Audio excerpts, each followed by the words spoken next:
same. We share the love. Embracing the differences like hand in glove.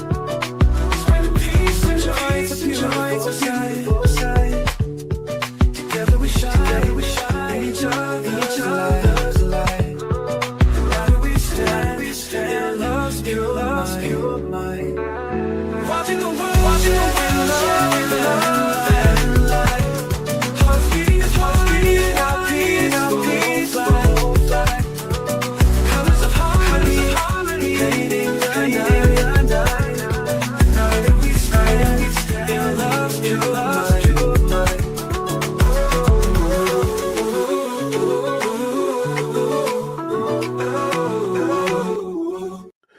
Well, thank you guys for tuning in and watching the world. We're here at noon. How's your day going so far?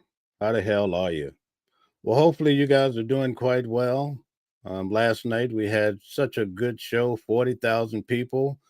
We had none other than Calvin Johnson. You know what? I'm going to have to take my hat off to Calvin because he decided to do that show last night after telling me about his brother passing away, I believe, the night before.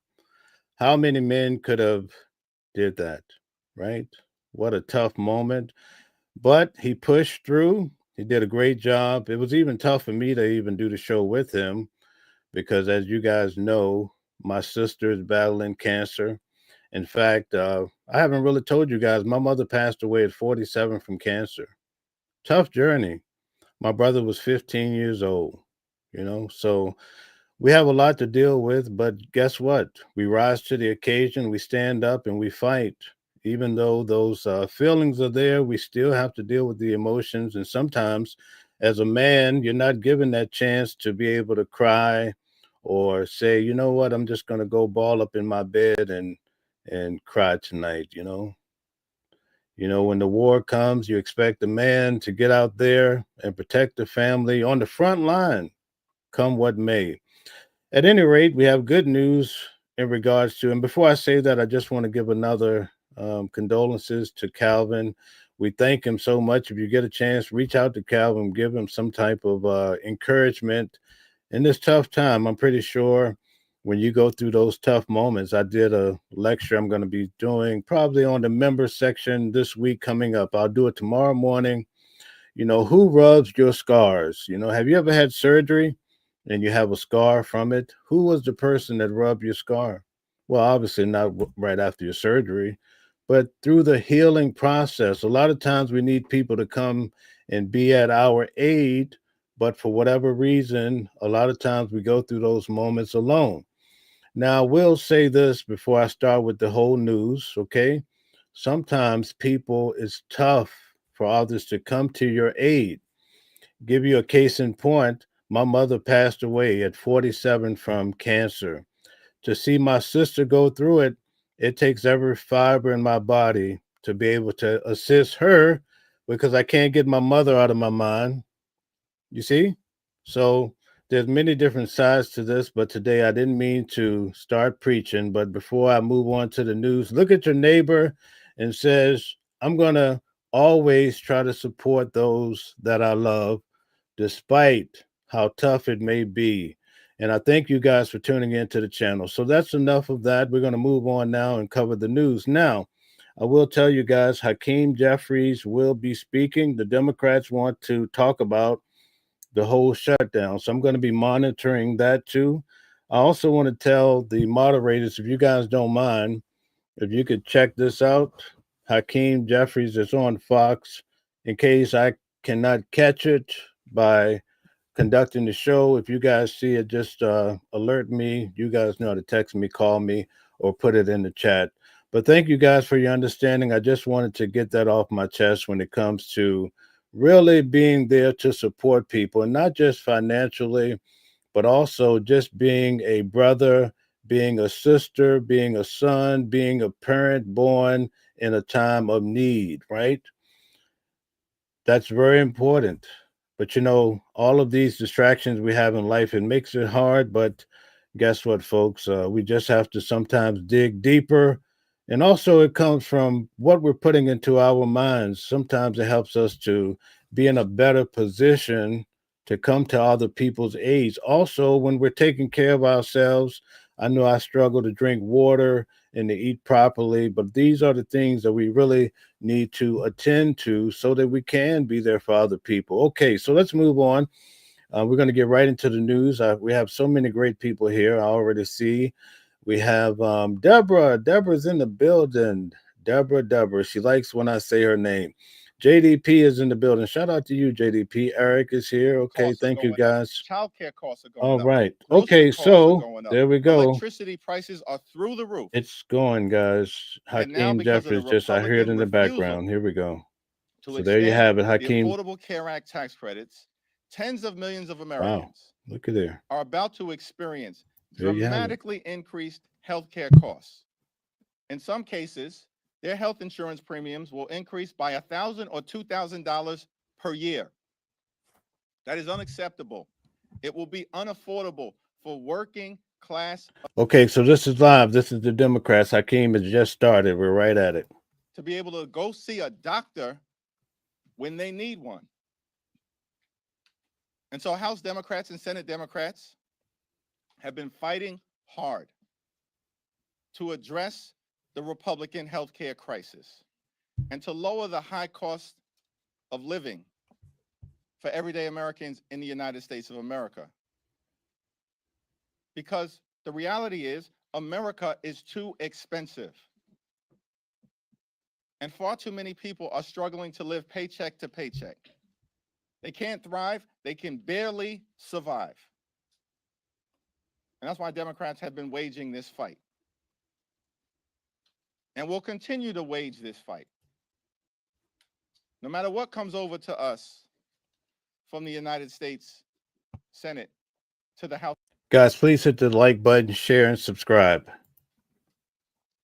Our position as House Democrats has been crystal clear.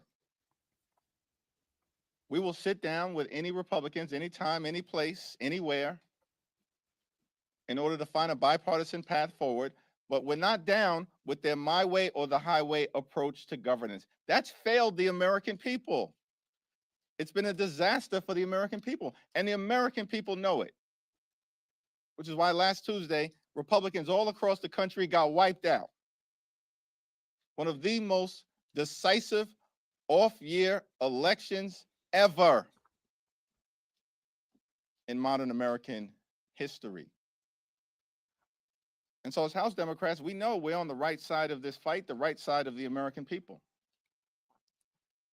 And we're not going to support partisan Republican spending bill that continues to gut the health care of the American people. And we're going to continue the fight to extend the Affordable Care Act tax credits. And if it doesn't happen this week, next week, this month, next month, then it's the fault of Donald Trump, House and Senate Republicans, who continue to make life more expensive for the American people. Questions?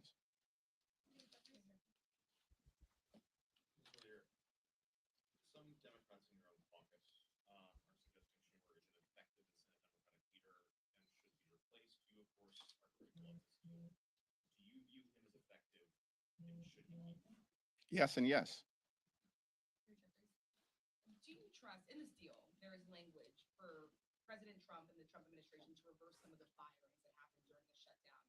Do you trust that the Trump administration and the president is going to sign off on that and reverse the people who have been fired? We'll have to evaluate the legislative language, and we'll have a caucus meeting later on this afternoon, and we'll get a presentation from Rosa DeLauro, the top Democrat on the Appropriations Committee. The overwhelming majority of Senate Democrats, led by Leader Schumer, are opposing this bill in the Senate. And they'll articulate, there are a variety of different reasons that the bill is being opposed strongly by Democrats in the Senate, the overwhelming majority of them. And there'll be a variety of different reasons that we articulate in the House. Now, certainly we're going to continue to stand by our hardworking federal employees. By the way, Donald Trump and Republicans, this toxic administration, they fired more than 2,000 federal and 100,000 federal employees prior to the shutdown that they started beginning. So, of course, there's reason to be deeply skeptical of the administration and their motives as it relates to the hardworking federal civil servants and the federal workforce. And we will continue to be deeply skeptical of their intentions. They spent the whole year implementing the toxic parts, the most toxic parts of Project 2025, after lying to the American people last year, saying they didn't know anything about Project 2025.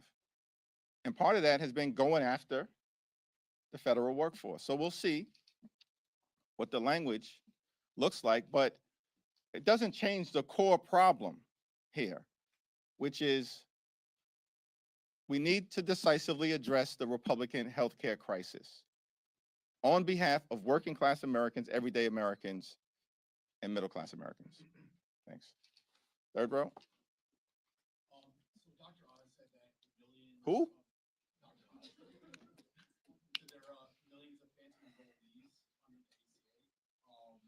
Is that being looked at as it possibly makes it so that people that are on the ACA are paying more instead of inflating the number? That's like the most random way to start a question on a serious topic. Nobody who's serious in this country takes Dr. Oz seriously. No one. And I mean, it's shocking that the guy even was confirmed.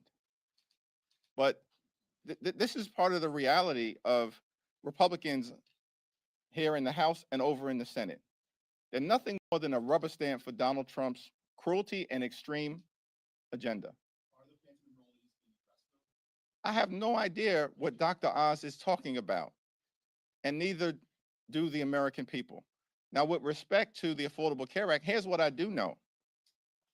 That Republicans have tried to repeal the Affordable Care Act more than 70 different times in the last 15 years. They don't operate in good faith when it comes to the health care of the American people. And of course, as Democrats have repeatedly indicated, we're open to sitting down and having a bipartisan conversation about how to fix our broken healthcare system overall.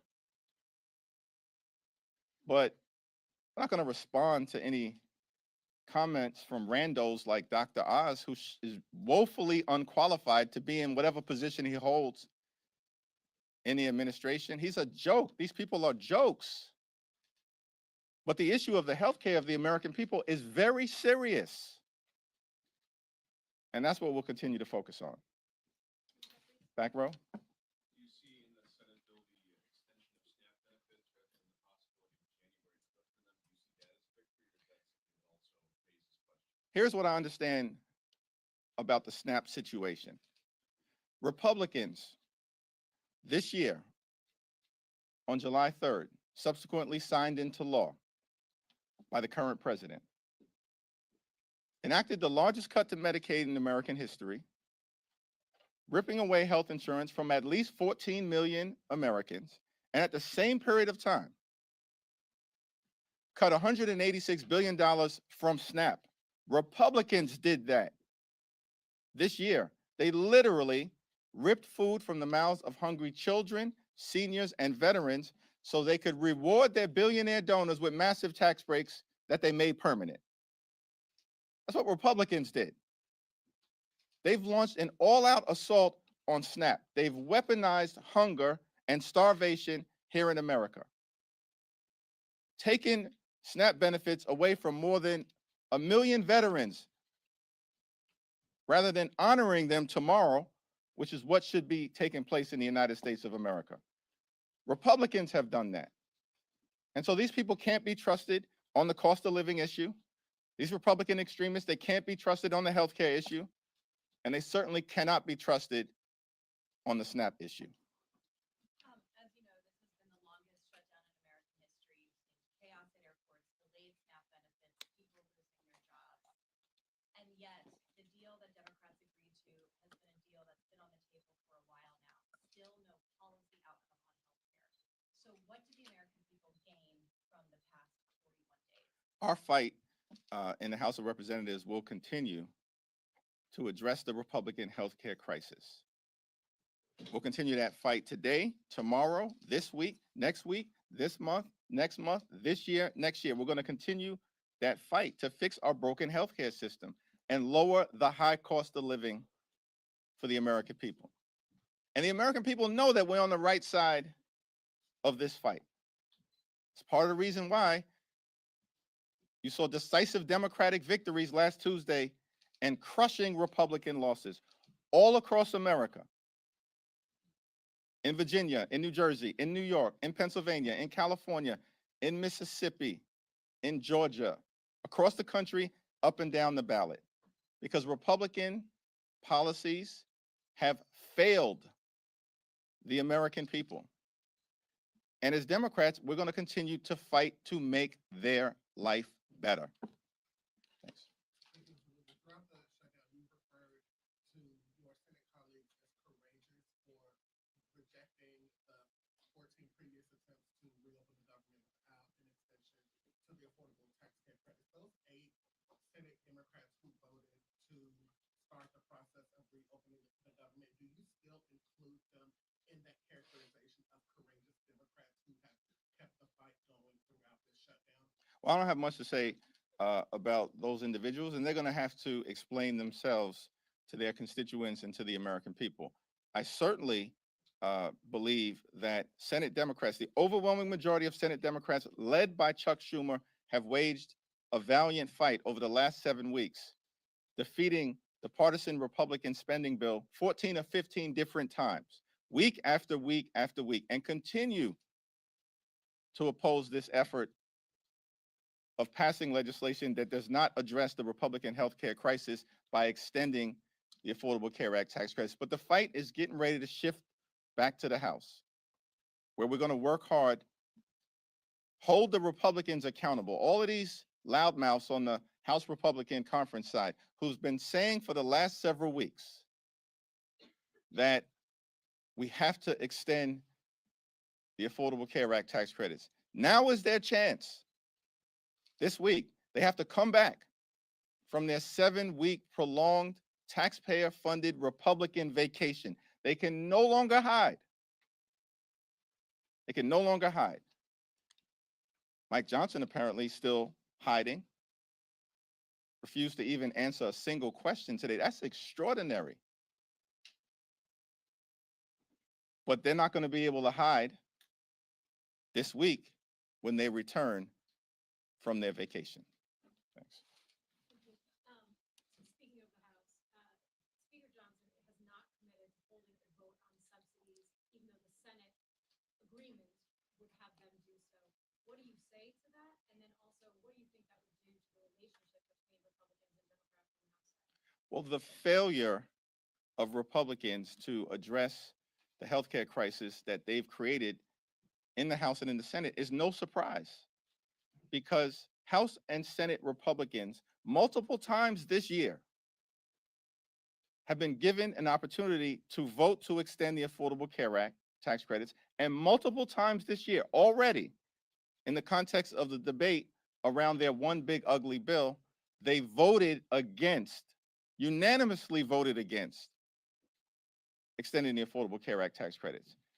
So over the last several weeks, it's become increasingly difficult for them to hide from their position as it relates to the health care of the American people.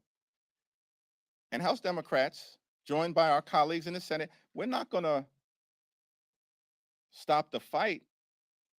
We're going to continue to lean into the fight over the next few days and beyond until we actually get an outcome that makes life better for working class Americans.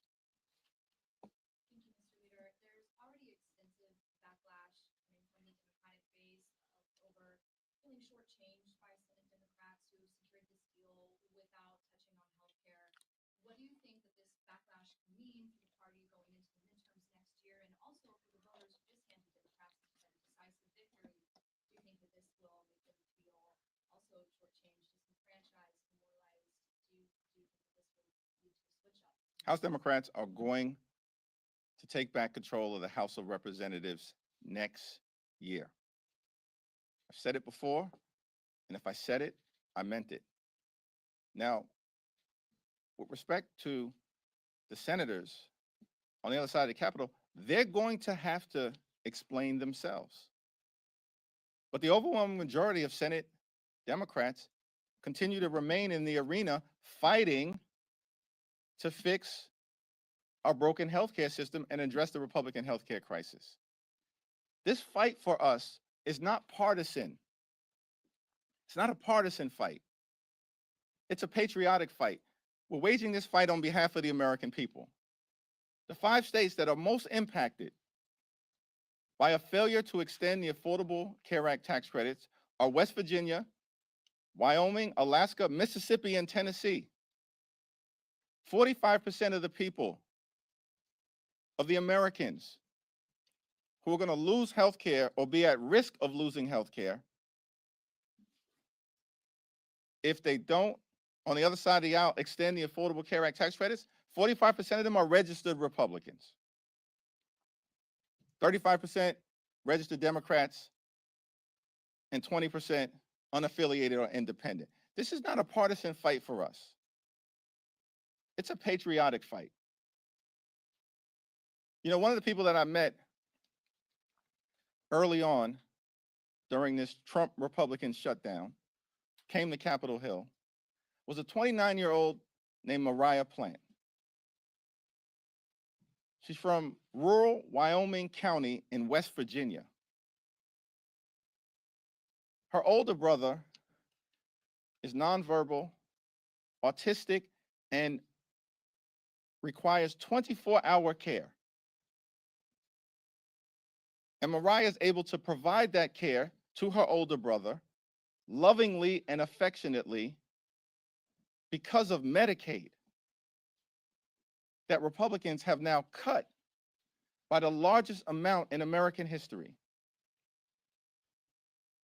Her hospital in rural West Virginia is at risk of closing because of Republican policies in their one big ugly bill.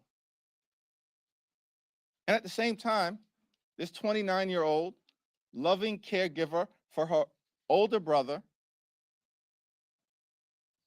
gets her health care from the Affordable Care Act. And it's affordable because of the tax credits that Republicans now want to rip away from her.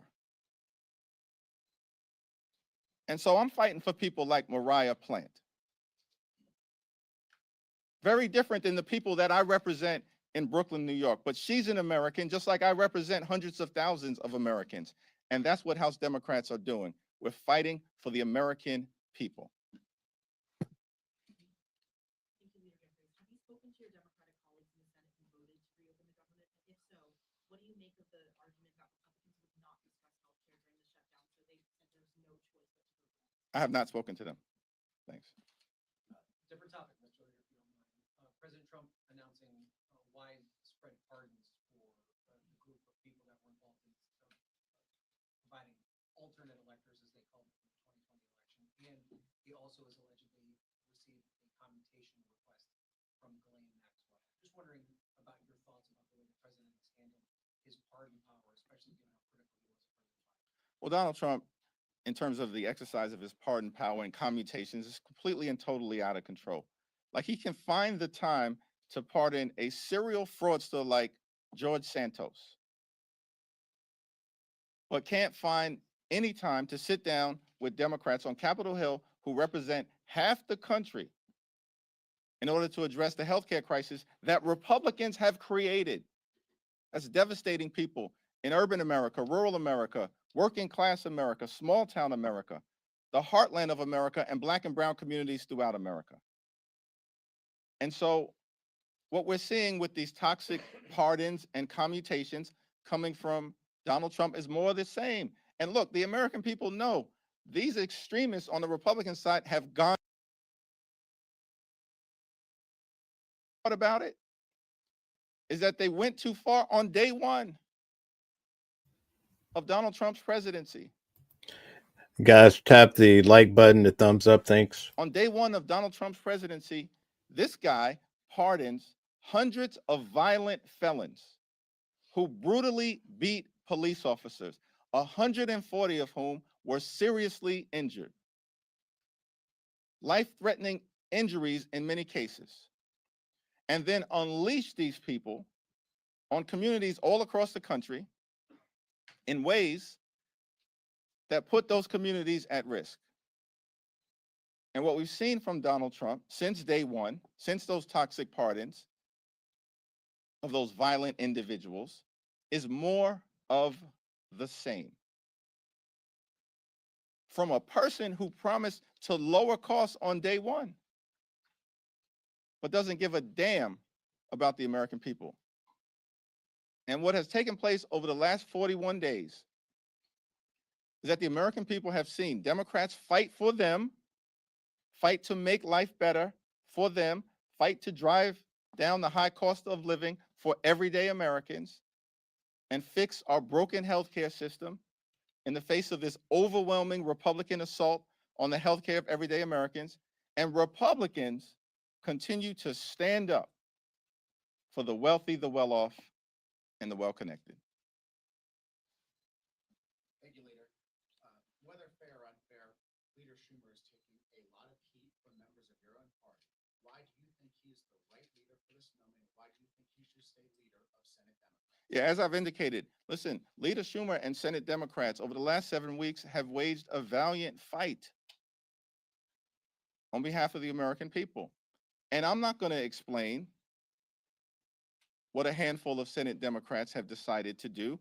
That's their explanation to offer to the American people. What we're going to continue to do as House Democrats, partner with our allies throughout America, is to wage the fight, to stay in the Coliseum, to win victories in the arena on behalf of the American people, notwithstanding whatever disappointments may arise. That's the reality of life. That's certainly the reality of this place.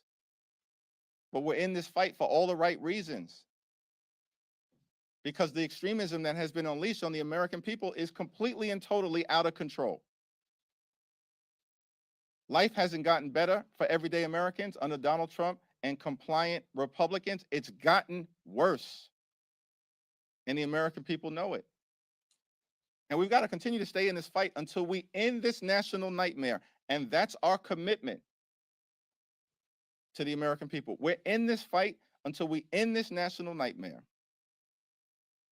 and can get back to a place where we continue America's long, necessary, and majestic march toward a more perfect union. Thank you.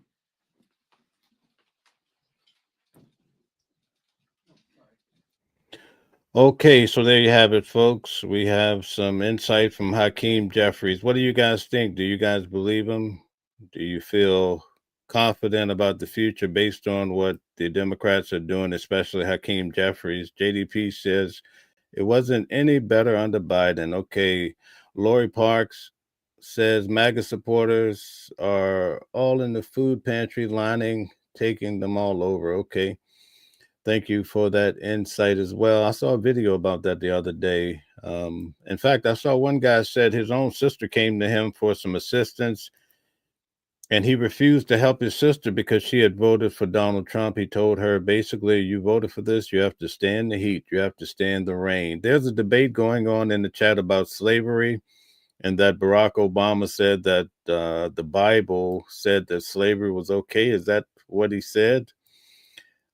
There seems to be a big debate about this. I can give you a little insight. I'll speak on it just from what the Bible says. In Deuteronomy, it says that if you have a slave, you could beat your slave to the point of near death, and there was no punishment as long as he didn't die. So that's in Deuteronomy. You can check it out if you want to see it. The Apostle Paul I think it was, I won't quote the book, but basically he says, you want to make sure you're following your master. So he used some of that type of terminology.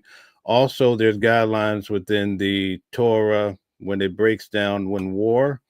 It says that a woman's family could be wiped out, but if she was attractive, she could be taken as a slave pretty much for 30 days. Her hair would have to be shaved off, and then her slave master could actually sleep with her. So that gets into another shady area, but that's this is what the debate is about. I'm just giving you a little insight. This is the type of conversation I have every day. I do a lot of debates, and I also deal with a lot of Bible scholars. So this is right up my alley. So, but I won't get into that. We're going to stick to the news. But the Bible does give the guidelines for slavery, especially if you go to the book of Deuteronomy. So if you want to get into that deeper, I can go there. Just let me know. All right, so let's go into the Supreme Court and their take on same-sex marriages. Let's see what was the final verdict. Right, we've got this breaking news for you. The Supreme Court has rejected a call to overturn its landmark decision that legalized same-sex marriage on the federal level. Now, you're looking at Kim Davis. The appeal was...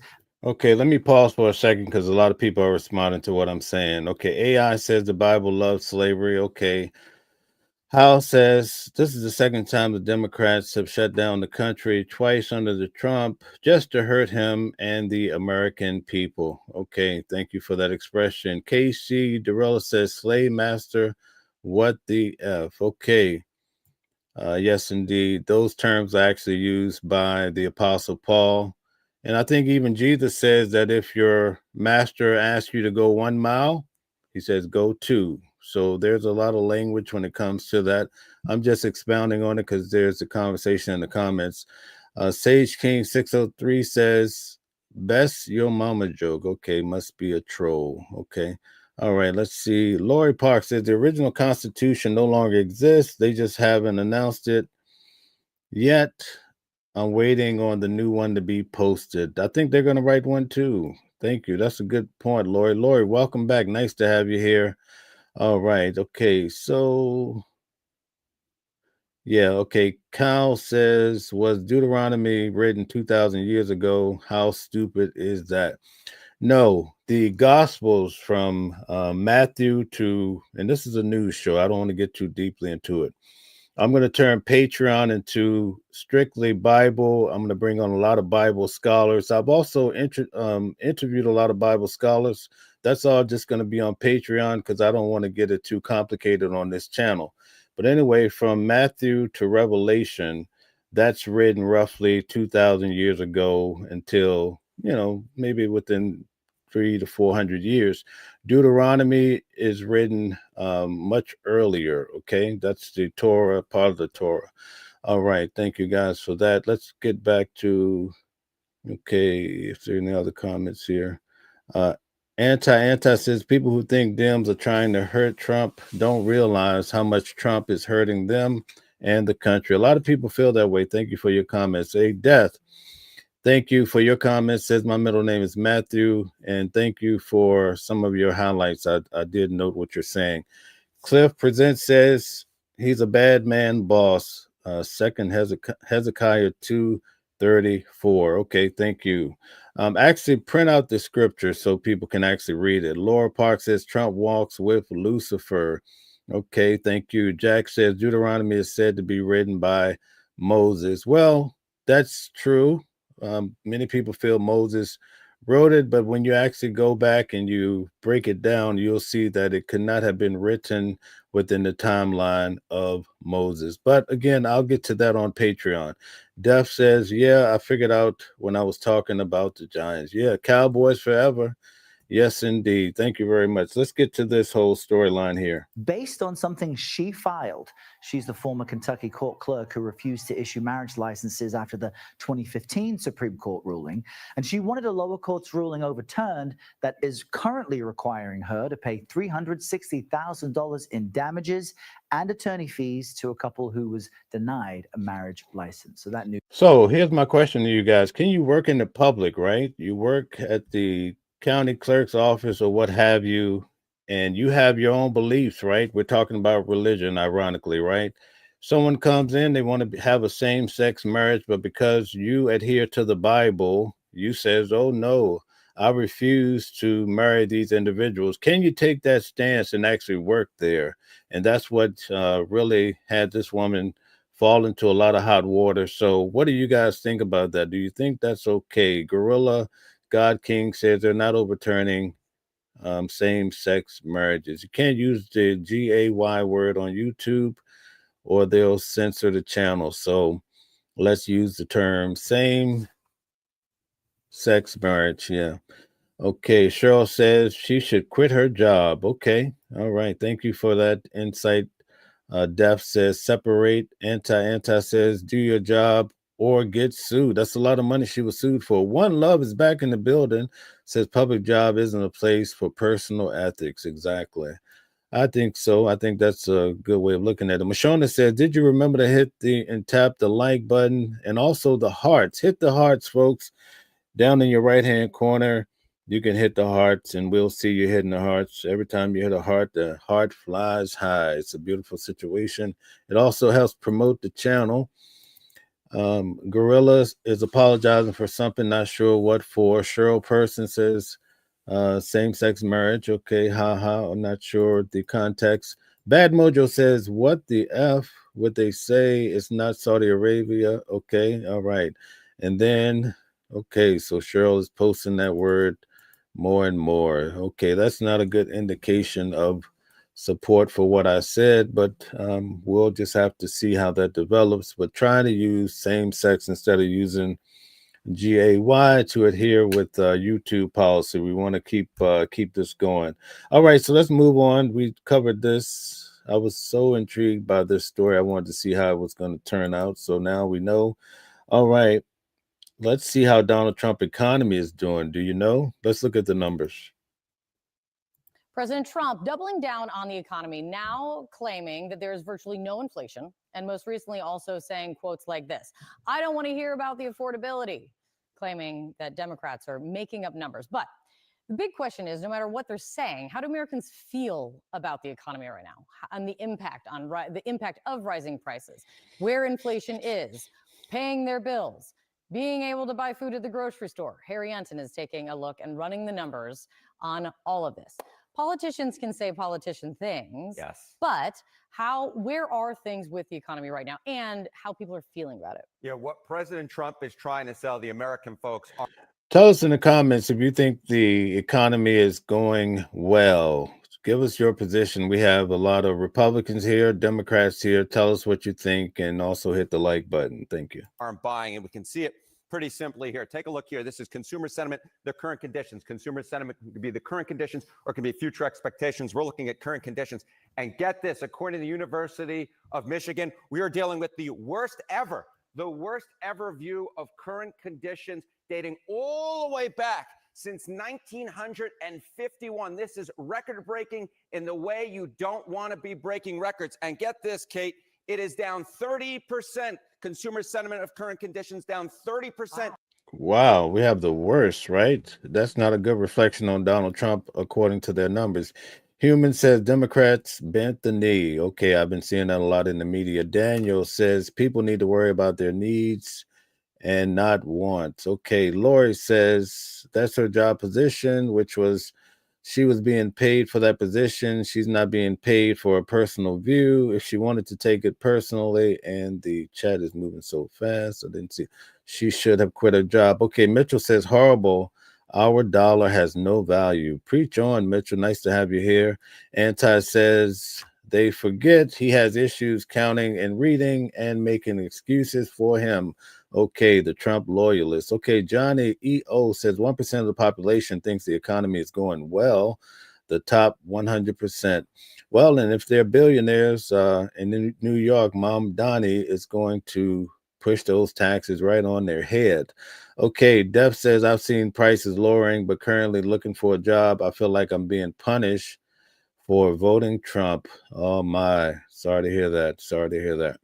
Okay, Promo says, yeah, they did. Okay, Melissa says the orange diaper is the worst president ever. Well, that's what they're trying to show here with the numbers. They're saying that the economy is tanking. I also posted on my Facebook and TikTok and YouTube, I think the housing market is down. The lowest it's been in 30 years. Can you imagine that? GMA says, sorry, but the numbers that CNN puts out are worthless, just like CNN. Okay. If you send me better numbers, I'll definitely present it just so we can stay balanced. I appreciate that. Watching the world with two O's. I'll have the moderators put it in the chat so we can contest it. If you have more updated information, send it my way. I'm not afraid of the truth. That's what we look for. All right. Def says jobs around me all seem very liberal, and I'm straight white, so I'm basically bottom of the list. Oh wow. One Love says the economy is going the way it's supposed to go. It's only been 10 months. Take way longer to correct Biden's bad decisions. Okay, thank you. Let's get back to it. From January when Donald Trump took office, no bueno. That is Yeah. significant and something you can't ignore. You No. shouldn't ignore. No, it. you should would not. ignore it to your peril. But they do not feel good about the economy. How much are they blaming this on President Trump? Yeah, it would be one thing that President Trump could ignore it if folks weren't blaming him for it. But take a look here. Trump's policies have worsened economic conditions in America. Look at this. We're dealing with a super majority here. We're talking about more than 3 in 5 Americans, 61%, who say that Trump's policies have worsened economic conditions in America. How about worsened your own finances? Again, we're dealing with a majority here. 51% of Americans say that Trump's policies have worsened your own finances. This is double trouble for the president of the United States. Do you guys think this is going to show up in the midterm elections and cause people to go in the direction of the Democrats because of the numbers? When you're dealing with consumer sentiment of current conditions being record-breaking in the wrong ways, being record-breaking for the worst ever since 1951, and you're dealing with a supermajority who say that your policies have worsened economic conditions in America, and you're dealing with a majority who say your policies have worsened the folks' own finances, that is, ay caramba, no good. Yeah, no matter what, you would prefer to not have this. No, you would prefer not to, Kate. Ivan Curry says Trump keeps winning. Okay. Orlando says yes. Anti says death has its own issues. He failed when he was born with an automatic cheat heritage. Okay. All right. Mashona says yes, but unfortunately, I don't think whether side is working for the people. Okay. And let's see here. Francisco says Schumer destroyed the economy in 40 days, not Trump. Okay, thank you. One Love says coming from CNN, Communist News Network. It's fake news. Okay, show us something else. Show us something better. If you have it, put the numbers up and we'll present it. What about the slice of the electorate both parties need and is what decides elections? Independence. Yeah, okay. And oftentimes we talk about independence, and sometimes that group of voters includes folks who lean either the Republican or Democratic side. I decide to look at pure independence, those who don't lean towards either side. And look at this, disapprove of Trump on the economy among pure independents. We're talking about 4 in 5. 4 in 5, 79%. I'm laughing because you rarely ever see a number this high. 79% of pure independents not good, right? Disapprove of Trump on the economy. How about this? This is no outlier, Kate. This is no outlier because look at Marquette University, their law school. 76% of pure independents disapprove of Trump on the economy. When you put it all together with the approval ratings, it averages out to a net approval rating on the economy among pure independents of, get this, minus 58 points. Oy vey, as my mother used to say. This is the type of thing that is political nightmare fuel, and it is no wonder that a little bit less than Okay, so it's not looking good according to CNN numbers. This is just their take. This is out today, so let's keep moving. Donald Trump has put out that there has been illegal payments made in regards to Medicaid. Let's check it out. Let's see what's going on. Reopening the government overnight, voting 60-40 to break the filibuster and advance a spending measure. A final package vote set for the coming days, and if the bill clears the Senate, it will move to the House, where Once it's passed, we'll move on to the president's desk for signage. And then the government can officially reopen probably by the end of this week. GOP leaders are now promising a December vote on extending enhanced Obamacare subsidies. Okay, so we have Fox News up now. Go ahead and post if you think it's fake news. Everybody was saying CNN, CNN. Let's see if anybody taking the shots at Fox. Which have been the Democrats' main sticking point in this record-long standoff, 41 days. Open enrollment is currently underway. Americans have until December 15th to enroll for health coverage beginning New Year's Day. Joining me now is Medicare and Medicaid Services Administrator, Dr. Mehmet Oz. Dr. Oz, it's great to see you. Thank you so much for being here this morning. I always love spending time with you, Maria. Well, this is a long-fought fight. I want to talk to you about everything you just did in the Oval Office the other day with the GLP-1 drugs and how President Trump and you and your agenda are making things more accessible for people at lower prices. But first, give us your reaction to the government likely reopening this week and what was achieved last night. I'm over the moon, happy that we're going to get. Okay, so Lori says this reporter is not lying about the approval of ratings. Okay, thank you. AI says CNN and Fox News are fake news. So, okay, both should be thrown out. Damn Entertainment says Fox is fake news. Okay, so whatever I post as far as the news, there's always going to be someone that's not too happy with it. Sean R says, if ACA is affordable, why does it require subsidies? Okay, thank you guys. Get the government open, get all these federal workers back into their offices. For me, it means I've got actuaries and insurance experts that can help crunch the numbers and figure out what makes sense. It's also the right thing for the American people. You should not be negotiating important issues, in this case, the Affordable Care Act and Medicaid, under an extortionary situation where you're holding the government hostage. So opening the government up, allowing everyone to go back to work, getting air traffic control and all the other things you've been talking about, for me, a focus on healthcare is important. And you brought up this issue of a potential vote for on the ACA. Does it feel weird to you guys hearing Dr. Oz, especially if you ever watched the show before, actually advising us on governmental issues? Whole debate for Republicans is about fraud, waste, and abuse. During COVID, there were these enhanced, very generous subsidies given because it was an emergency to Americans who are in that category of Yaya says dump Trump and MAGA. 1 to 400% of the poverty level. They even gave it to folks who are making more than 4 times the poverty level because they wanted to be generous. It was COVID. It was a pandemic. The pandemic's over. We're not at war with the virus anymore. So Republicans are arguing all the shortcuts that were created. Okay, Sean R says Dr. Oz is not even a registered practitioner. Wow. Lori Park says Oz could never ever be my physician. Okay, AI says nope, he has been on the payroll. One Love says Oz is a joke. Okay, thank you guys for expressing it. Over the last several years, that led to fraud, waste, and abuse at massive numbers need to be reformed. And I'll give you just 2 numbers that listeners ought to be aware of. Half the 24 million people on Obamacare don't use the insurance. Now, if you buy insurance with your hard-earned dollars, you're going to probably use it for a prescription, a doctor's visit, no use. We believe half of those people, 6 million, literally don't know they have insurance, don't care that they have insurance. They're phantom enrollees. So that means the taxpayer is paying for insurance on.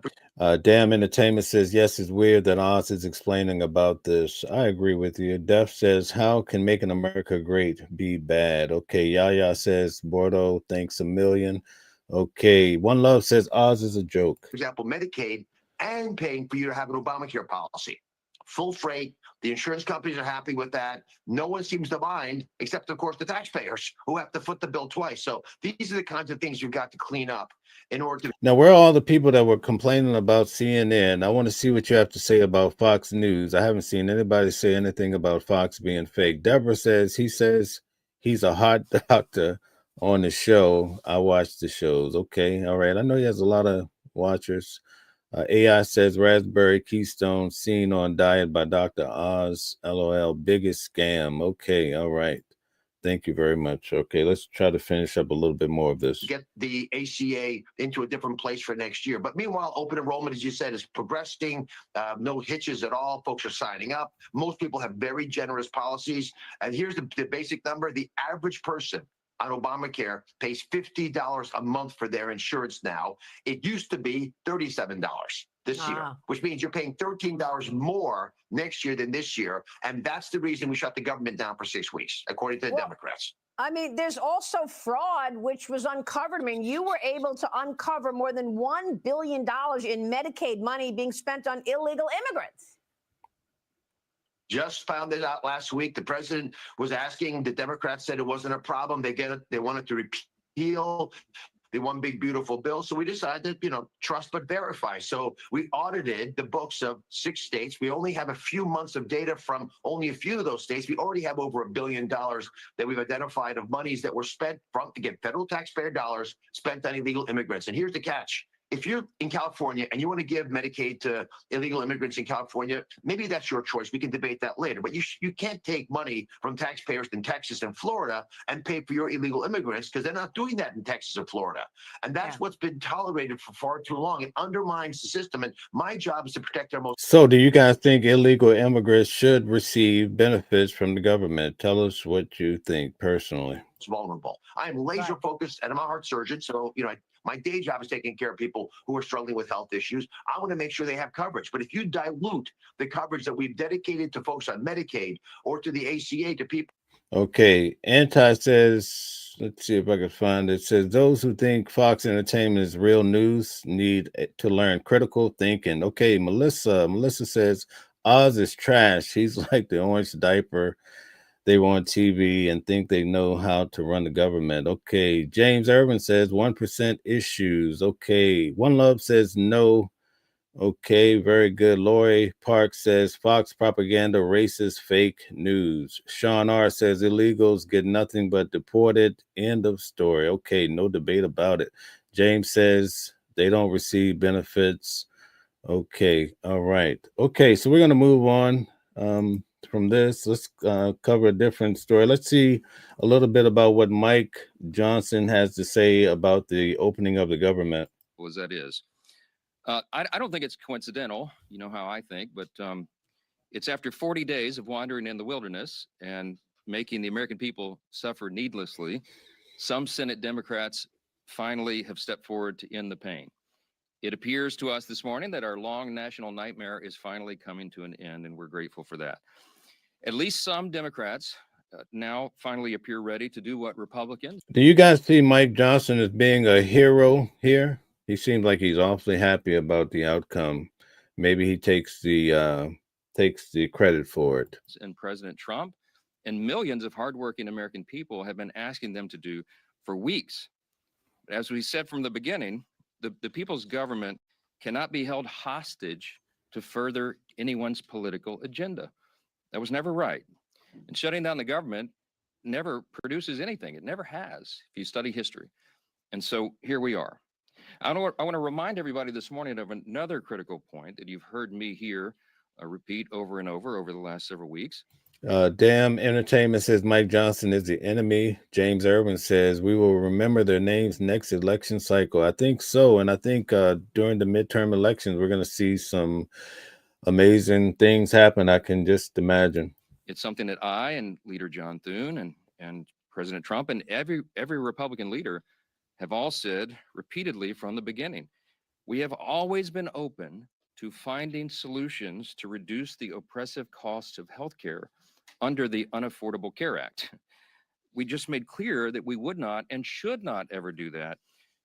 That is, negotiate as hostages. And I've also reminded you here every morning at this press conference throughout the shutdown, Republicans have not just been talking about reducing costs and fraud and abuse in so many areas and in healthcare. We've been actually passing new laws to accomplish that urgent mission for the people, and we will. Sean R. says America will remember that Dems voted to close the government and withhold SNAP. Okay, thank you very much. Deborah says to be done fair and correct, a case-by-case basis. There are not all bad people. Some restaurants employ. Okay, Brian is here. Thanks for all the continued support, Brian. Brian says, wandering in the wilderness in the book of Job, was Satan going from here to there? Okay. That's what the Democrats did with this country. Thank you for that. Melissa says Mike Johnson is not the hero here. He's trash just like the whole government. Oh, wow. Good Good point. Okay. One Love says, if their lips are moving, they are lying. Okay. Deborah says, like the video and help Mel's algorithm. Thank you so much. I really appreciate you being conscious of that. Thank you. Continue to do so. So here's where we are by way of schedule, just so you know, you're following. And if you're not at home, if you're waking up to this good news this morning, the Senate's vote late last night of 60 to 40 opens the door now. The Senate is moving forward on an amended House CR, a continuing resolution, that will reopen the government until January 30th. Added to that are provisions to fully fund SNAP provisions through the end of the next fiscal year, which is September 2026. Guaranteed back pay for all federal workers who have been made to endure these hardships over the last several weeks. And it also includes passage of 3 appropriations bills, which we're grateful to be moving through the process. That is the Military Construction Veterans Affairs bill, it's the Agriculture bill, and the Legislative Branch bill. The Senate will be back in session this morning to finish their job, and we're certainly praying that they do. They'll need unanimous consent from all senators to fast track their final vote. As you know, there's some procedural hurdles that one or more could throw in the way, but we certainly hope that they won't do that because so many people across this country are desperate for the government to reopen. At the very moment that they do that final vote, I will call all House members to return to Washington as quickly as possible. We'll give a 36-hour formal and official notice so that we can vote as soon as possible. I wonder will they bring up Epstein too while they're at it, right? To pass the amended CR bill and get it to the president's desk. As you all know, and he said as recently as last night, I was with him, and he told the press, he said, we want to get the government open. He's very anxious to get the government reopened and to end the Schumer shutdown. We all are. With regard to the travel challenges, I spoke yesterday at some length with Transportation Secretary Sean Duffy, my former colleague and good friend, and he lamented the serious situation that we have with air travel in the U.S. He's bent over backwards, as all members of the administration and the cabinet have done in all of their areas of jurisdiction, to try to keep the government working for the people and to mitigate the pain and the harm. But the problem we have with air travel is that our air traffic controllers are overworked. And well, Wednesday I'll be in the friendly skies. Hopefully they have it resolved by then, but I'm not so hopeful. Beach Roasted said, my grandfather was 26 when he married my grandmother, and she was 14. He was a war hero who fought in World War II. That's when the country was greatest. Trump is going to end woke age of consent. Okay, Sean R. says, Lori, name just one lie he has told with any facts to back up your claim. Okay, so you guys are having a debate there. Beach Roasted said, Trump 2028, roll back the voting laws from the 60s and end age of consent. Okay, thank you. Unpaid, and many of them have called in sick. That's a very stressful job, and even more stressful exponentially when they're having trouble providing for their families. And so air travel has been grinding to a halt in many places. And as of Sunday, nearly half of all domestic flights, U.S. flights, were either canceled or delayed. And it's a very serious situation. So I'm saying that by way of reminder. I'm stating the obvious to all my colleagues, Republicans and Democrats in the House. You need to begin right now returning to the Hill. We have to do this as quickly as possible. Now, we look forward to the government reopening this week so Congress can get back to our regular legislative session. We have a lot of business to do, as you all know, and we will be working in earnest. Some of that business is still to vote on the Epstein files, so hopefully we'll get to the bottom of that. We'll learn more about that. Now, Donald Trump pardons Rudy Giuliani and others involved with the election. Let's check it out. It was overnight from Washington, where President Trump apparently has pardoned dozens of former aides, attorneys, and others who were involved in the effort to overturn the 2020 election results. The list includes former New York City Mayor Rudy Giuliani. Nancy Cortez is at the White House. Nancy, good morning. Nate, good morning to you. This is the new list of pardons, 77 people. It was posted late last night by Ed Martin, the Justice Department's pardon attorney, on his personal X account.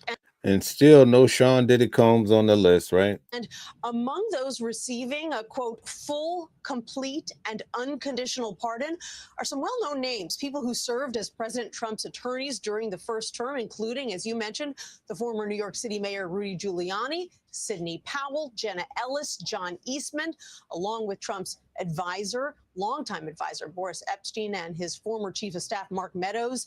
They are on the list too. Now, some of these individuals were involved in conversations about pressuring state legislatures or about submitting alternate slates of electors after former President Joe Biden defeated Trump in the 2020 election. This document appears to have been signed by the president on Friday. It says, quote, "This proclamation ends a grave national injustice perpetrated upon the American people following the 2020 presidential election and continues the process of national reconciliation." A few people on this list did plead guilty to state charges in Georgia a couple of years ago, but they've never faced. So it looks like if you're rolling with Donald Trump, you're on a potentially winning team because he tends to look out for those on his team. Okay. All right. So we're going to check out the last video in regards to the shutdown. We're going to understand how the Democrats played a part in it. Washington with the latest on when we can expect this shutdown to officially end. Maddie, good morning. Good morning, Todd. Well, the vote the Senate took overnight is the first step in a series of procedural maneuvers. And of course, the House will have to. Eli noticed that too. Trump won in 2020. So it's pretty interesting how they said that up. Maybe they made a mistake. I'm not too sure. Brian Cantrell says California Newsom state burned down for lack of water. Okay. One Love says, sorry, no dark matter pardons, LOL. Eli says the numbers never lie. Okay, James Irwin says, under Trump, it doesn't matter what they do. He's going to pardon them all. Okay. Damn Entertainment says, criminal roll call of pardons. This is America. I think Biden, his last minute pardons, they say were done by the automatic pen. So he's taking a lot of heat from this administration about those. And I think in some cases, some have been overturned potentially for some commutations. Brian Cantrell says, great mention, Mel. Okay, thank you. Appreciate your support. Sean R. says, James Irwin, just like Biden's 4,000 plus auto pen pardons, clouding his close family and even his children. Okay. One Love says, felons only pardon. Okay. Anti says, MAGA morons and gullible airheads or a-holes when the call the accused PDFs a king, the cultist behavior. Okay, they're not going to be happy to hear that. That's for sure. Mashona says, did you remember to hit and tap the heart button and also to like, guys? Please take a moment to subscribe to the channel if you'd like to hear the news consistently. Vote on the package too, so it will take a few more days before the government reopens. But Sunday's vote was the first clear sign that a bipartisan deal had been reached after a roughly 40-day stalemate. The Senate voted 60-40 to back a revamped GOP funding bill that would keep the government open until the end of January. 8 Democrats joined Republicans to pass the bill, including Senate Minority Whip Dick Durbin. All right, so here are the 8 people that they said caved in to the pressure of Donald Trump. That's what they're saying, especially when you look at the headlines throughout.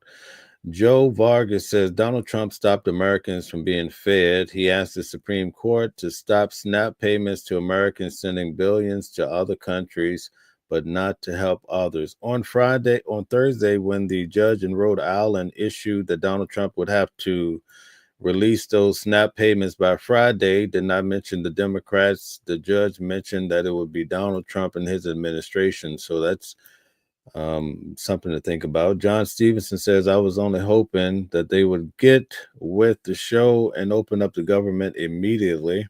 Okay, Sean R. says the only sensible Democrats. Well, the damage has been done in many respects. A lot of the government workers didn't receive their money for 40 days. That's a long time to go without a check. And look at all the things that compiled and backed up on them in the interim. In fact, a lot of them had to go out and take out loans, more debt, just to pay household bills. What's going on, folks? And you know what? Throughout all of it, I did see people say, hey, this is something we have to go through in order to correct the country. I heard that and I saw it. I read it so much. Def says, well, the feds make money. JDP says, like, share, and subscribe, and turn on your notifications to be notified of upcoming shows. Okay. All right. Anti says, really? No surprise a felon would support a felon. Okay. Lori Park says, wasn't surprised about Fetterman, was surprised about Tim Kaine. Okay. All right. Thank you for your inner thought there. Thank you. Senators Tim Kaine, Catherine Cortez Masto, and Jackie Rosen, among others. This is the beginning to show and fight for Americans across the country. Let me just say this, with the government open, we can focus on passing a full bipartisan budget for 2026. I understand that not all of my Democratic colleagues are satisfied with this agreement, but waiting another week or another month wouldn't deliver a better outcome. So let me be clear. No one in the Senate chamber wants to extend the ACA tax credits more than I do. I joined this group to make sure that we could get important protections for federal employees. And what we have in this bill is the restoration of all the furloughed employees and a guarantee of their back pay. So despite them touting what they He reminds me of the guy from Mr. Rogers' Neighborhood, right? did get, these Dems are facing criticism from their party because the package does not include a deal on Obamacare subsidies. It only includes a guarantee on a vote for the tax credits, far from what progressives and Senate Minority Leader Chuck Schumer had pushed for. Tonight, 8 Democrats voted with the Republicans to allow them to go forward on this. Do we have any Bernie Sanders fans in the building? Any diehard Bernie Sanders? What do you think? Continuing resolution. And to my mind, this was a very, very bad vote. We got a lot of work to do. But to be honest with you, tonight was not a good night. Democratic Congressman Ro Khanna is already targeting Schumer, saying Senator Schumer is no longer. I think when it comes to optics, I think they own the shutdown with the vote last night. I'm not saying right or wrong. I'm just saying it kind of made it seem like, well, why didn't they do it a long time ago? So I think Bernie makes a solid point. Longer effective and should be replaced if you can't lead the fight to stop healthcare premiums from skyrocketing for. Oh my goodness. Def says, I don't think Bernie is even alive anymore. That is crazy to me. Oh my goodness. Okay, let's go through a few of the comments. We get the gist of the video. So let's move on. We're going to close this out. But in doing so, I'm going to go through a few of these items. Okay.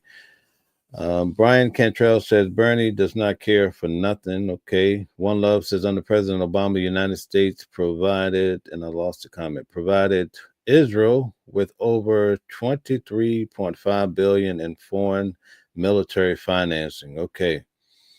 From 2009 to 2016, a total of $48 billion was promised. Okay. We talked about that last night, how many people feel like Israel runs America to a certain extent. You're starting to see Tucker Carlson and also Candace Owens. They're having these conversations about Israel, but that's a subject you have to tread lightly about, or else you could get big trouble on social media, especially YouTube. So have to be careful talking about Israel or even mentioning the word Jews. It opens up a whole different can of worms. Sean R. says, James Irvin, it's okay, they were promised funding and opening the government, common sense ideals. Okay, John Stevenson, John is in the building, says if most of the Democrats had their way, the shutdown would definitely continue, and Bernie's, who's it's bad for. Okay, Lori Park says PBS, Mr. Roger would be upset with what Trump is doing to PBS. Thank you. That was a great show back in the day. Probably tells our age, right? We Got a Fish says he's another one that needs to go. So damn old. He's like not hip to anything that's going on these days. I'm tired of 60 freaking policies. Okay. Again, JDP says like, share, and subscribe and turn on your notifications to be notified of upcoming shows. All right. So let's do a last run here on comments. See if anybody has anything else they want to share. Okay, it looks like everybody has expressed themselves out. Okay, Deborah says he's a good man, caring. Okay, talking about Bernie Sanders. All right, so thank you guys for tuning in today. For those that follow the channel and watch on a regular basis and really want to see the channel grow, If you don't mind, this is streaming two ways. It's streaming on the cell phones, right? It also streams horizontally on laptops. Most people view the show on their cell phone. So when you close this out, if you could go and hit a like on the horizontal, the second stream that's going simultaneously, it just helps the horizontal grow. So most people prefer to watch this show on their cell phones. Lori Park says, boycott all holiday spending. That's the new trend. I think they said they're going to boycott Thanksgiving, Veterans Day, Christmas, and Black Friday. I did hear that. Brian Cantrell says, Bordeaux and Mel, God bless you both. Okay. One Love says, between Nancy Pelosi and Schumer, it's 91 years in politics. That's a lot of years, right? Damn Entertainment, thank you for subscribing to the channel. I really do appreciate it. So here's a couple of things that are going to be coming down the pipeline. I'm going to be giving back a lot financially for the holidays. So I'm going to be looking out for some people in need. So I'm trying to put all that together. So look out for that. Not sure how it's going to come into play, but I will be doing that to help those in need. Especially a lot of people took a hit from what happened recently with the government. Also, for those that want to really get into the Bible and Bible scholarship, as you guys know, that's what I usually do in my spare time, is all things Bible scholarship. So that will go on Patreon because I don't want to mix up both channels. It starts to get too messy, especially with the algorithm. So if you do have a passion for, like today in the comments, it came up this whole discussion about slavery in the Bible. The Bible also deals with grape, right? So you know the word that I'm trying to say, the violation of individuals, especially when we think of the word, we think about women, right? The Bible actually deals with that as well. A lot of people don't realize it, but Deuteronomy gives you the breakdown. A lot of it, you have to understand the Hebrew language to a certain extent, but all those type of subjects, especially when it comes to the Gospels, and if you really take all of the Gospels and you put them side by side, you'll see that the Bible writers, Matthew, Mark, Luke, and John, number one, in the Greek scriptures, it says written according to Mark, according to Matthew. These names were not their real names. The books were written anonymously. If you compare different stories that they're telling, in many cases, the facts are different, right? So these are the type of things that we get into. I have some very good Bible scholars that I've been working with for years that's going to be coming on to break it down. Now, these are modern Bible scholars who this is what they pretty much spent their entire life work is breaking down these concepts. Now, why do we do this? We do this to try to help people understand, because a lot of times when you go to church or when you go to your Kingdom Hall or whatever it may be, a lot of people are just reading the Bible at surface level value. Or if you ask people questions, they'll quote something their grandmother told them or something the pastor said, right? When you get into the Bible scholarship, you start to understand people, places, and things. Now, as a part of my walk, I've been to Italy, where going to the Colosseum and seeing all of these things, I spent a lot of time in Rome trying to understand. I went to the um, Vatican and all these different places. One of the things that I learned at the Vatican is that the Roman, right, Rome, their government system pretty much evolved into the Catholic Church. And they did this by means of Peter and Paul, right? So Peter and Paul evolved into the Catholic Church. Now, what most people don't understand is that when Jesus, right, for those that do believe that Jesus walked the earth, when he died, James, Peter kind of took over the work. James was his actual brother, and they were called the Way People. So then Paul comes along and he starts Christianity. Most people don't understand that. At face value, the Apostle Paul says that there were people being called Christians in Antioch as a like a slur, like when people say the N word. they were being referred to as Christians. But Paul was the individual that helped set up the churches, and Jesus, right? If you go into the Gospels, and I can show you the text, Jesus says, do not call anyone rabbi, do not call anyone your instructor, right? Paul set up churches, and individuals became bishops under hierarchy, right?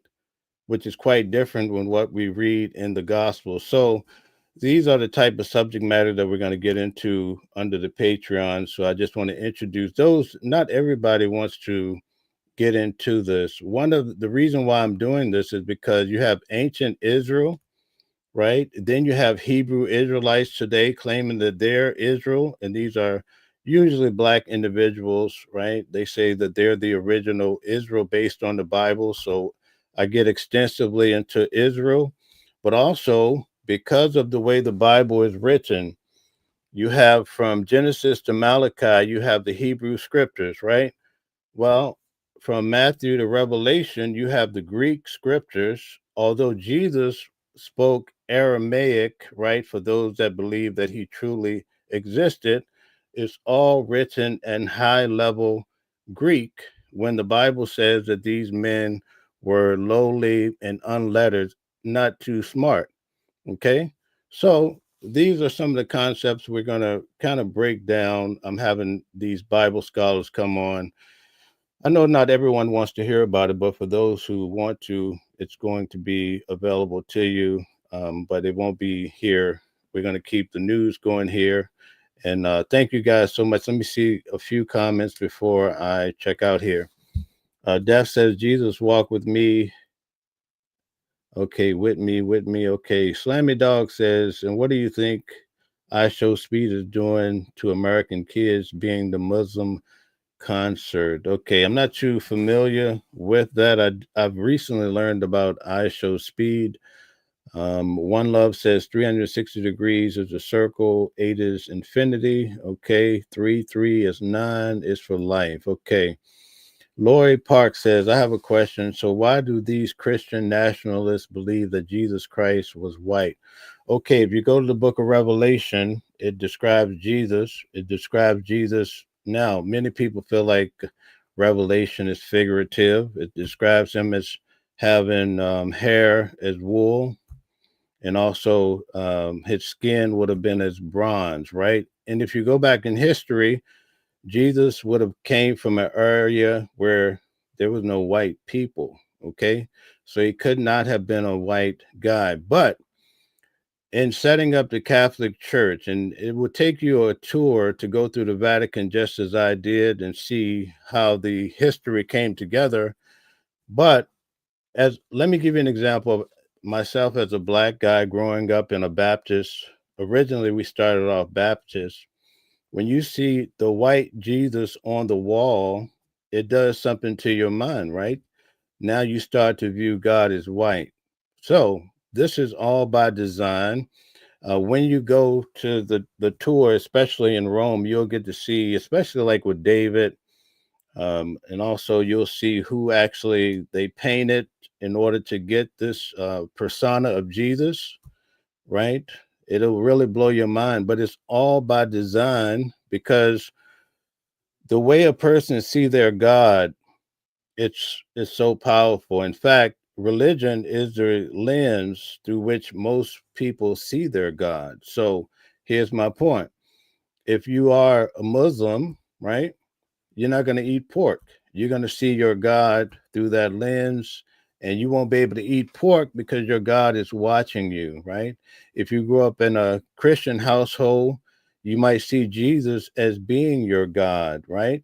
But then again, if you're a Jehovah's Witness, you'll see Jesus as God's son. So even within the same religion, there's so many different variations according to how people are understanding the Bible, right? I didn't mean to get so deeply into this today, but you guys, I wanted to let you know if this is what you want to do or understand. Like I have Robert Price. He is a Bible scholar. I think he's magnificent. I've done quite a few shows with him. He'll be coming on as well as a lot more. tapping into Bart Ehrman and so many others. Okay, so let's see here. Is there anybody else with any more questions? And let me make sure I did answer your question. So, just to make sure we're clear, um, I gave you a little bit of history about how that came through the Catholic Church as far as Jesus being a white individual. And I could show you that. One of the things that blew my mind when I went to the Vatican, they had all these army soldiers outside, and this is in Rome. And one of the reasons why they explained to me, I actually have a live, I may repost it because I filmed it all. But the reason why they have so much security around the Vatican is because they have Muhammad went to hell, right? So a lot of the big figures from other religions, they have in the paintings, they have them actually burning in hell. And so that's why they have, so there's just so much you pick up. As a part of my Bible scholarship program, my next trip is coming up. It's going to be in Greece. So, because basically, I don't know if you guys, I'm going to be doing a tour in 3 weeks of the Metropolitan Museum in New York City. But when you go to the museum, you'll see that um, the concepts of God, the demons, the devil, these concepts stem from Egypt, right? And they show you by means of the language how the Greeks came in and often they decimated the place, right? And then they would walk away and they would take so many different ideas from the Egyptians. And so the Egyptians would use the figurines or the pictures to as word and language. And as the Greeks would come in, when you go to the museum, they show you like 1,000 years later, the Greeks they're using the same pictures on bowls, but they don't realize that it's actually language. They just think it's decoration, right? But then in years to come, you see how the Greeks, they create this whole pantheon of gods. You have Zeus, and the list goes on and on. So then when you see Rome, when they get involved with Greece, then you start to see the more modern religions develop. And that's why you have the Greek scriptures from Matthew to Revelation. They're written in Greek, right? Because the Greeks are the ones who brought over the sophisticated religions and how God is in the sky and not just the sun, or God is not just a tree, right? So these are the type of things that we try to investigate now. It's not just a matter of ideas, because sometimes people just teach ideas, right? Like I was having someone over the weekend understand the apostle Paul tells you that Paul teaches different than Jesus. Most people do not quite understand that concept, right? It's not a bad thing. Paul is teaching different than Jesus, but because the way the Roman Catholic Church put the Bible together, they're the ones to put the Bible together.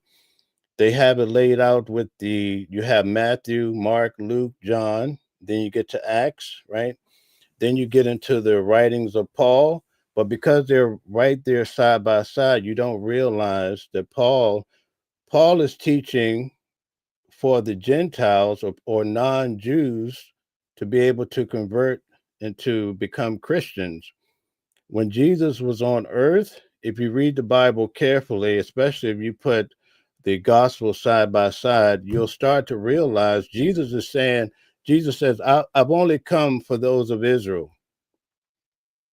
Remember in Mark chapter 7, when the Syro-Phoenician woman, she comes to Jesus and she says to her, and I didn't mean to go here today, but we're here.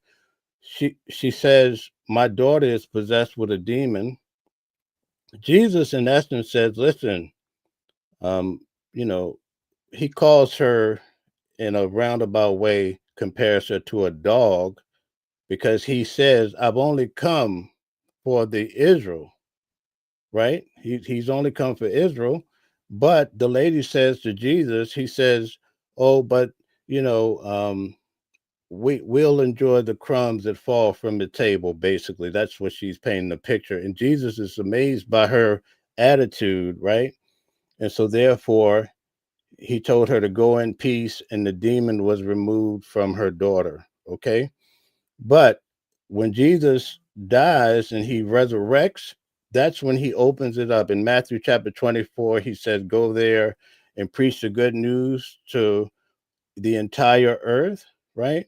So it's after his death that you get that verbiage. So, but we could get into that as well. Paul, though, Paul's teachings is that the Gentiles can serve God. So he opens it up for all the Roman Empire, because I didn't realize until I actually went to Rome that the Roman Empire was so vast. So Paul is the one that's opening up the ministry and pushing it in the direction so where people don't have to be Torah observant or eating non-pork, and circumcision came up as a big deal. But remember, Paul had a big discrepancy with James and John, the way people or Christ's brothers, because Paul was teaching something different. But you really have to pay attention. So when it comes to like the congregation of Laodicea, they said that Paul said that he was rejected there. So if you go to Revelation chapter 2, verses 1 and 2, Jesus says he recognized that there were some apostles that were rejected, and he called them false apostles. But anyway, that's a little deep for some people. We're going to keep it the way it is. But I say all that to say the modern Israel that we hear about today, that everybody's asking questions about, when you really tie it to the ancient Israelites, the question comes up, are they the same people? And you'd be shocked to find out that more than likely they are not. So at any rate, thank you guys for tuning into the channel. I didn't mean to go so deeply into that subject, but those are the type of subjects that we're going to have Bible scholars talking about on the Patreon, which is going to be basically free, but it separates it from this channel. Thank you guys so much. I just want to check one more time and see if there's any last minute questions before I go off, because I do have time today. Okay, Lori Park says, I have learned something today. Thank you, Lori. That means a lot to me to hear that. Brian Cantrell says, the Samaritan woman. Now, if you guys keep bringing up subjects, I'm going to keep going on. So for those who don't want to really hear this on the channel, it's because I'm responding to the questions. But anyway, Brian is taking me back there. Brian says, the Samaritan woman pulling from the well. You're talking about John chapter 6. Okay, John 6. For a drink of water, she exclaimed, I am a Samaritan. Jesus does not care who you are. He came to save the lost, not the righteous. Example, Matthew, first gospel. Okay, great expression. I can agree with that. I could actually go there, but that's a little bit too deep probably for this time. One Love says, so many books are missing. You cannot get the full concept of the message. Jesus had a grandfather. So let me talk about that. I spoke with my aunt earlier today as I was driving up, and I was explaining to her, she grew up as a Baptist, my family for the most part. She didn't realize that there's a book of Mary, there's a book of Barnabas, there's a book of Judas the Iscariot, right? There's so many books. But again, the Roman Catholic Church made the determination of what books landed in your Bible. Okay. So it's the Roman Catholic Church that was behind it. And so the Roman Catholic Church had their agenda, right? A lot of it was political. And like I said, when I went to Italy, they show you when you take the tour how Rome, their government, the empire became the Catholic Church. There's no doubt about it. I was floored. That's one of the things that really stopped me in my tracks when I went to Italy, and I learned this inside the Vatican. I think it's on one of my lives because I was live. So everything that I'm telling you, I could go back and pull it up. I'm only going back to my live because as I was walking through, like when I go to Greece, I'm going to be live and showing you guys what's being said and how most of the religions came from Greece by way of Egypt, right? It doesn't take a lot of research. And before Egypt, right, The Zoroastrianism, if you look up, you see the Mazda car, that's a god in Iran. And most of these concepts that you find in the Hebrew scriptures from Genesis to Malachi, they stem from that religion. So all of the animal sacrifices, magic, miracles, all of these concepts, they stem from Iran. And to this day, that religion exists, but Israel adapted from them as well. So I know it's very complicated. So the next time you see a Mazda car, you know that that's a god, and that God is what struck a lot of the concepts that you're actually learning. Now, I grew up my entire life in religion, but I did not know half of what I know now because I was just basically attending and not paying attention. My whole life was shaped by it. But now I actually understand the concepts and how it all comes together. Because for the most part, if you think about it, most people just know. Let me give you this example. When it comes to Christianity, a lot of people feel like when you die, you go to heaven. Other people feel like when you die, you're gonna just go to your grave. Ecclesiastes, Solomon says, the dead are conscious of nothing, right? So you're just gone. This is what the Bible says, right? Okay, in Matthew, Jesus says, "Do not marvel at this. The hour is coming when all of those in their graves will hear his voice and come out." So that gives you an indication that people are not coming back from heaven. They're resting in their grave, consistent to what Ecclesiastes is saying. And when Jesus returns, they're going to hear his voice and come out of their graves. So why is the pastor teaching that people go to heaven when they die? Another way of looking at it is the Apostle Paul, if you really want to look at it, when you go to the book of Matthew, let's say the Gospels, Jesus tells his disciples, right? In Mark chapter 9, go check it out. Write this down. Mark chapter 9, he says, "There are some standing here that will not taste death until they what? Until the Son of Man comes." So that means that he would have came during their lifetime. Okay. Another time Jesus says, "You will not finish the circuit of your preaching, right? Until the Son of Man comes." So Jesus is talking to individuals that are living during that time, and he's telling them, "I'm going to be back in your lifetime," right? So imagine if you're in a tough spot and Jesus is standing before you. You're one of the crowd members. Start at Mark chapter 9, right before the transfiguration. And Jesus, and let's say you're struggling with cancer. We know cancer was in Egypt, so people had cancer for eternity so far, right? Jesus saying, "Listen, do not worry. I'm coming back." Okay. So this is something you could look up, right? And these people were expecting him to come in their lifetime. In Second Thessalonians, the Apostle Paul also thought that Jesus was coming during his lifetime. When he talks about the rapture, right? He talks about getting caught up in the air when Jesus arrives.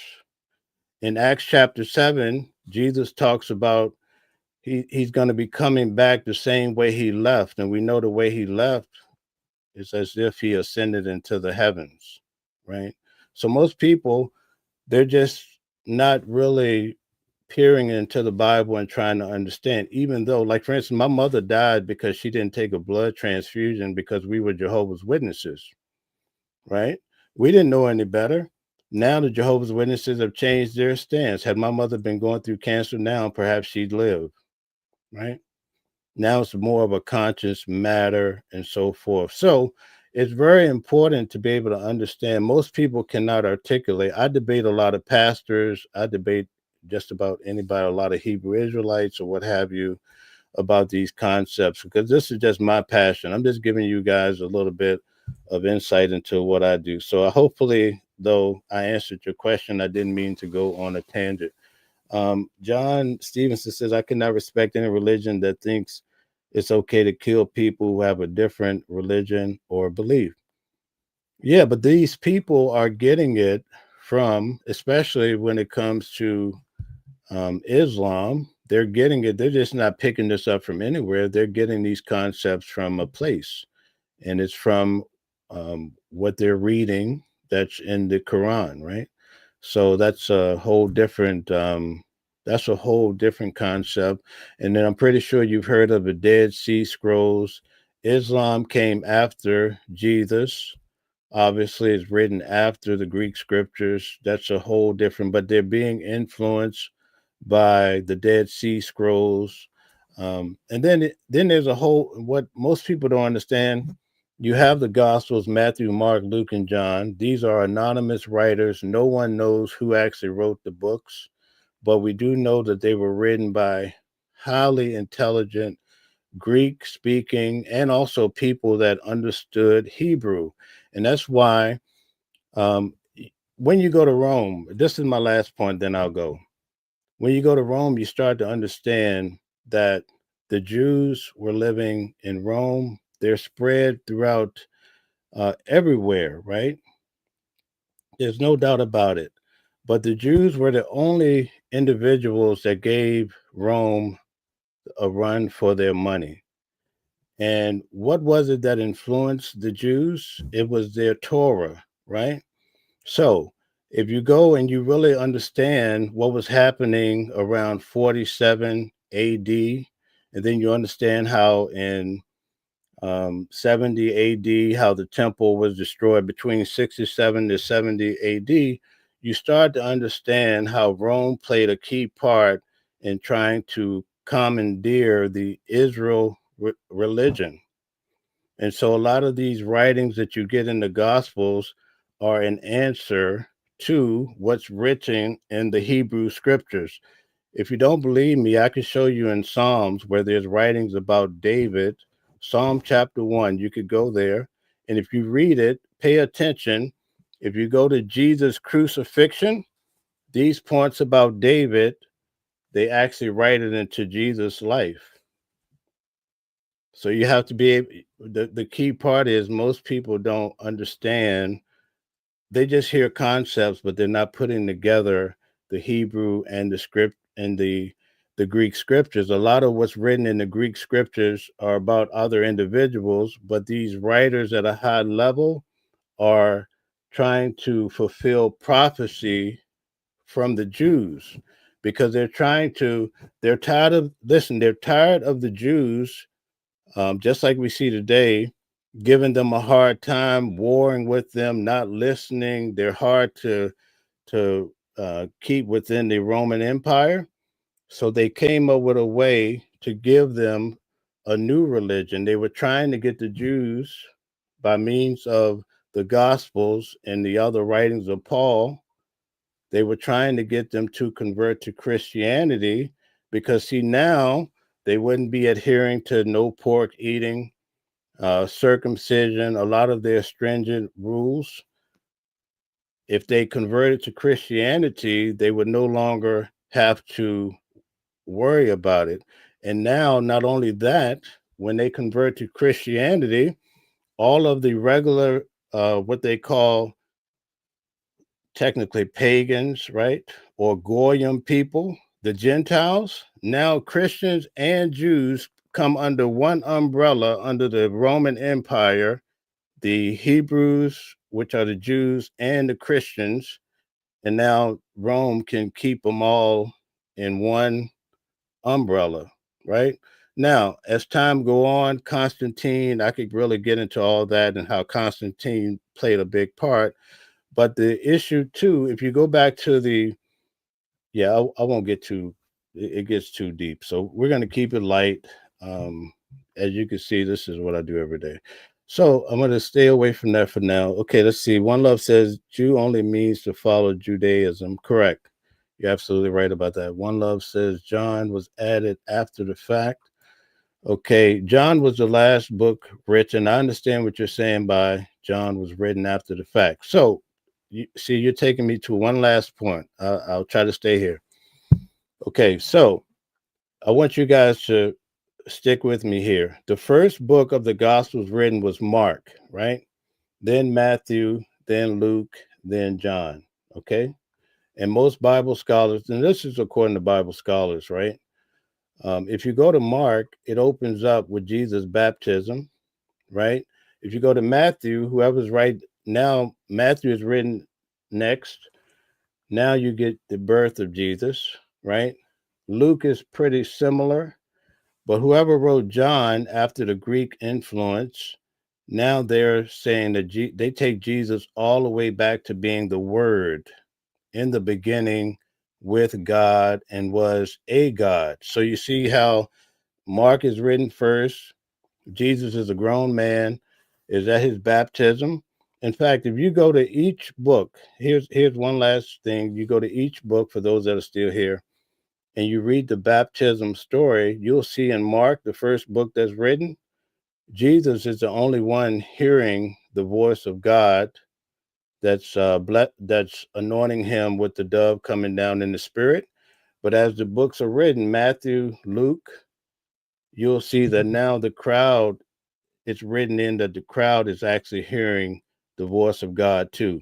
So just pay attention to those little points. So that these are the type of things that the Bible scholars, just for those that want to hear and understand that history, the Bible, and kind of putting it all together just for some understanding. And it's quite a intriguing process for those who are interested. But as you can see, I get passionate about this subject. But at any rate, to answer your question, John was written last of the Gospels, and from Mark, Jesus is grown. Matthew, the writer, is expounding. He takes Jesus back to being born, right? So now you get the whole birth narrative. A part of that narrative comes from Egypt. I could show you where that storyline, some of the storyline was taken from Egypt. You could actually see that if you go to the Metropolitan Museum, where that story, the birth narrative, was taken from exactly, or it was influenced by. And then Luke, right? Luke gives you a different. Matthew and Luke give you two different birth narratives. Most people don't understand. It's kind of like in Genesis, chapter 1 and chapter 2 give you two different creation tracks. Go and read it. I'm not just talking for my health people. This is what I do every day. So Genesis chapter 1 and Genesis chapter 2 are two different stories that are being put together. So do yourself, if you're interested, just go read Genesis chapter 1 and chapter 2. But anyway, getting back to Matthew, Mark starts off with Jesus, a grown man. Matthew, right? Matthew starts with his birth. Luke is similar, but it's different. Luke and Matthew do not jive.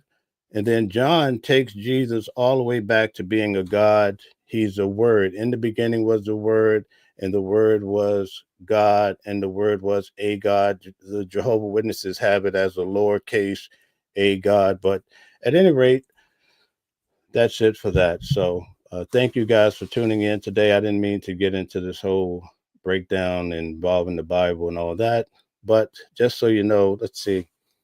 Brian Cantrell says, Mel, thank you for the ending message. Religion is amazing. Yes, indeed. It's very amazing. In fact, like I said, a religion is the lens through which man see their God, right? So it's very important. If you want to really get to know someone, it's helpful to understand their religion is probably early on in the process as you can, because then you're going to kind of know a certain angle of what or how they see things, whether it agrees with your philosophy or not. All right. So, okay, that's it. I think that's it. Okay. One love. Love you, Mel. Thank you. I appreciate that. Right. Okay. Thank you. Thank you. Thank you. And thank you guys that all yeah, Genesis was not the first book. That's another again, because of the way the Bible is laid out, you think it's the first book, but actually the book of Job. So, but that's a whole different, we could go down that whole journey as well. I think that's it for now. Let's see. Witnesses don't know about Enoch. Exactly. Enoch is not in the picture. People are starting to get more familiar with Enoch. But although mentioned in the Bible, the book is not really accepted. Okay. All right. Deborah says, thank you. Yeah, I don't get this talkative, but you guys got me stirred up today. So at any rate, thank you so much. Any of these things that I've said, I could really have a different discussion with you if you don't agree or if you want to learn more about it. But I don't have any type of specific teachings or what have you, but I do prescribe for Bible scholarship because I spent my whole life in it. So there's nothing wrong in wanting to know and understand. So I invite you guys to come along with me to Greece. It's going to be an amazing trip. I'll definitely be, just like I walk the streets of New York City, I'll be showing Greece or what have you. And also I'll be going to Egypt. So that's my whole journey and this whole Bible understanding. But Rome, I'm telling you, Rome was the top of the line. And I'm so grateful that I went because I understand. You know what else I learned? And you're not going to believe this. The first slave boats that left out in order to be sent down to South America, the very first boat, they had to get the approval of the Pope. When they told me that, I almost passed out in the Vatican.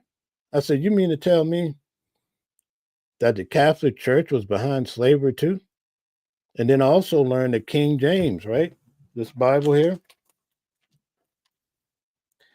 And I'll talk about this next time. The reason why you have a King James Bible is because he didn't want to have the Roman Catholic Church capitalizing on all the money.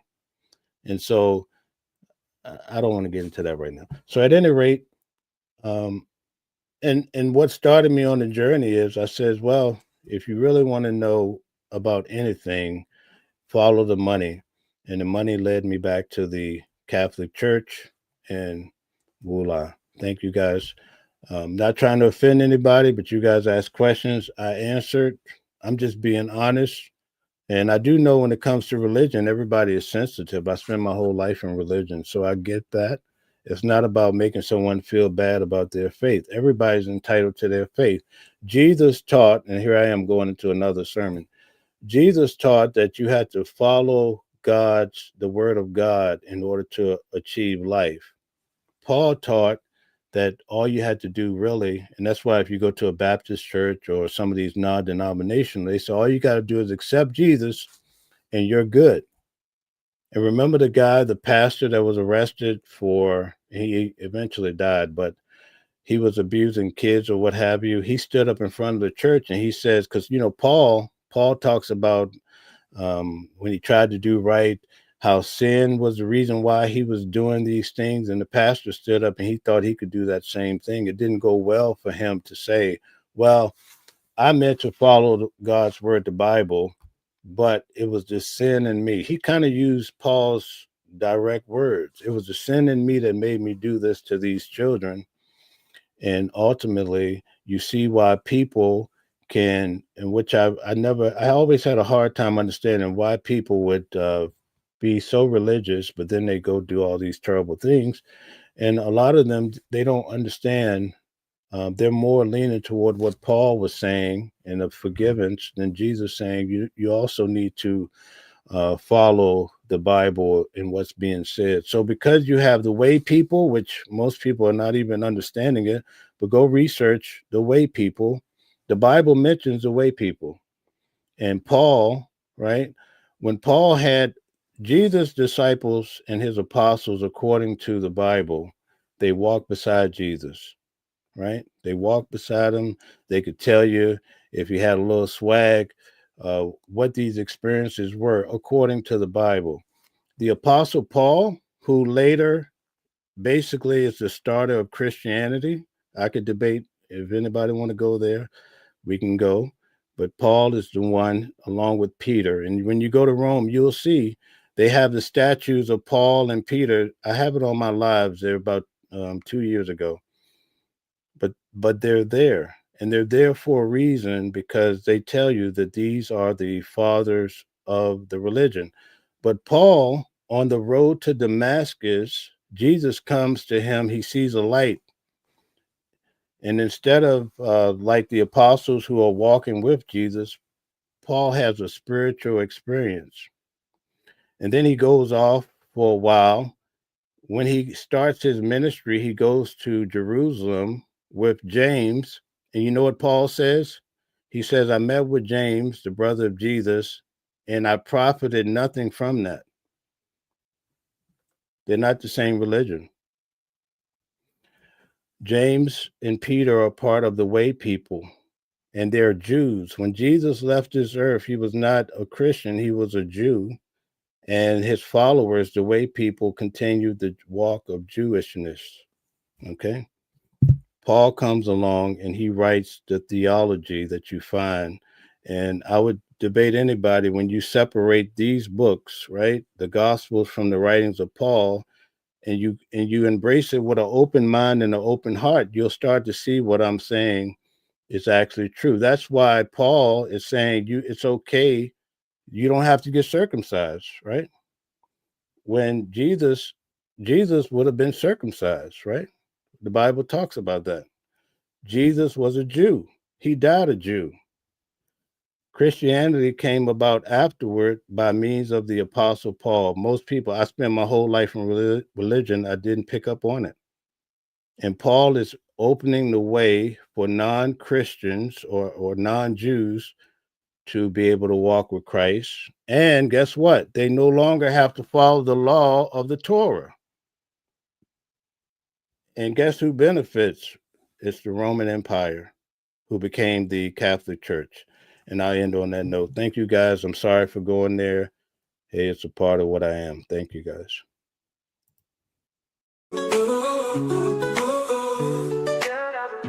Different voices, but the same song. Loving a world where we all belong. Kindness leading the way, breaking the chains. In the symphony of love, the thing remains. Embracing diversity, brighter days in sight. Watching the world sharing love and light. Hearts beating as one in our peaceful flight. Colors of harmony, painting the night. United we stand in love's pure might.